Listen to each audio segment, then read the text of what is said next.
Bayangkan sebuah bangsa yang ribuan tahun hidup bersatu, berbagi bahasa, budaya, dan tradisi yang sama. Lalu dalam sekejap, mereka terbelah dua bukan karena keinginan rakyatnya, tapi karena kepentingan negara besar di luar sana. Hari ini kita mengenal mereka sebagai Korea Selatan dan Korea Utara. Dua negara dengan jalan hidup yang sangat berbeda. Tapi pertanyaan besarnya, bagaimana mungkin satu bangsa yang begitu homogen bisa terpisah menjadi dua kutub ekstrem? Inilah kisah bagaimana Korea terpecah.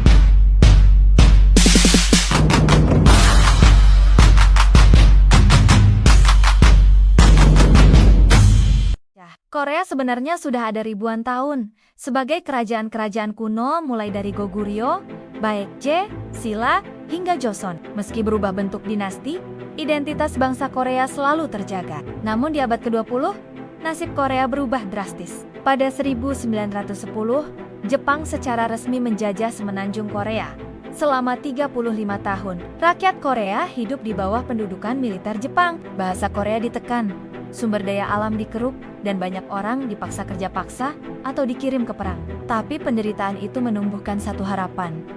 Begitu Jepang kalah, Korea bisa merdeka sebagai satu bangsa utuh. Ironisnya, justru di momen itulah perpecahan bermula. Agustus tahun 1945, Jepang kalah. Tentara Soviet masuk dari utara, Amerika Serikat masuk dari selatan. Pasukan kedua negara tersebut masuk sebagai pasukan sekutu yang berhasil membuat Jepang menyerah tanpa syarat. Awalnya hanya soal praktis, mengenai siapa yang menerima penyerahan tentara Jepang yang tersebar di wilayah-wilayah Korea. Untuk itu, dibuatlah pembagian.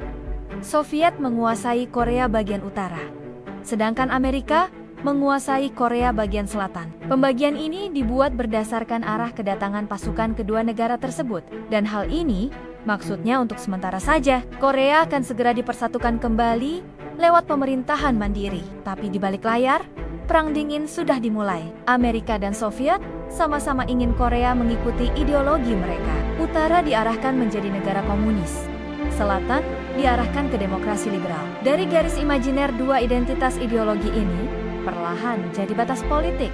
Dan batas politik ini perlahan memisahkan negara ini berdasarkan identitas berbeda, rakyat utara dan rakyat selatan. 3 tahun kemudian, di tahun 1948, dua negara resmi terbentuk. Di utara, Republik Demokratik Rakyat Korea dengan Kim Il-sung sebagai pemimpin didukung Soviet. Sedangkan di selatan, Republik Korea dengan Syngman Rhee didukung oleh Amerika Serikat. Keduanya mengaku sebagai Korea yang sah. Bagi rakyat biasa, ini membingungkan. Mereka masih merasa satu bangsa, tapi kini harus tunduk pada dua pemerintahan yang saling menolak. Ketegangan meningkat cepat. Pada 1950, meledaklah Perang Korea. Dan ini bisa dibilang sebagai perang saudara. Kim Il-sung dengan dukungan Stalin dan Mao menyerbu ke selatan. Pasukan Korea Utara hampir menaklukkan Seoul sebelum Amerika turun tangan lewat PBB, lalu giliran pasukan selatan mendorong balik sampai ke perbatasan Tiongkok. Hingga akhirnya Tiongkok ikut campur. 3 tahun perang brutal berlangsung dan korban jiwa perang Korea sangatlah besar. Diperkirakan mencapai total sekitar 5 juta jiwa, termasuk personel militer dan warga sipil, dengan sebagian besar adalah warga Korea Utara dan Selatan. Hasil dari perang brutal tersebut, perbatasan dua negara nyaris kembali ke titik semula, yaitu di garis lintang ke-38. Dari gencatan senjata tahun 1953, menandai lahirnya Demilitarized Zone atau DMZ di garis perbatasan. Sebagai informasi, gencatan senjata ini bukan damai, tapi hanya sekadar berhenti berperang. Secara resmi Korea Utara dan Selatan masih berperang hingga saat ini. Baik, kembali ke momen setelah gencatan senjata. Kedua negara berkembang ke arah yang sangat berbeda. Korea Utara menutup diri, membangun kultus keluarga Kim dengan slogan Juche kemandirian absolut. Korea Selatan juga tidak langsung demokratis. Syngman Rhee memimpin dengan otoriter, disusul rezim militer. Baru di akhir 1980-an, Korea Selatan benar-benar jadi demokrasi. Perbedaan jalan hidup makin ekstrim. Di utara, rakyat hidup dalam isolasi. Di selatan, ekonomi terbuka dan berkembang cepat. Jadi salah satu negara industri terbesar di dunia.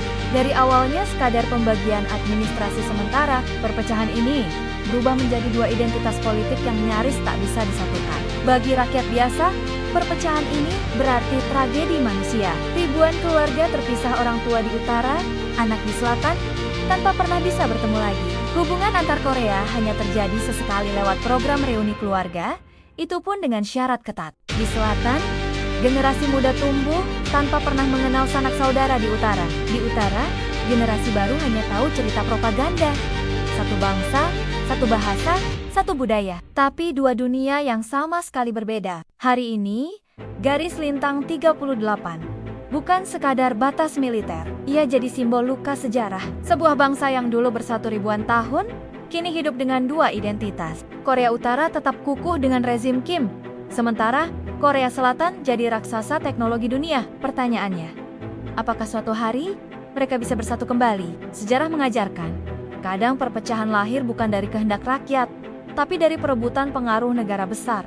Dan harga yang dibayar, jutaan jiwa, serta bangsa yang tercerai-berai hingga kini. Inilah kisah mengapa Korea terpecah. Kisah tentang perang, ideologi, dan rakyat yang terjebak di antaranya.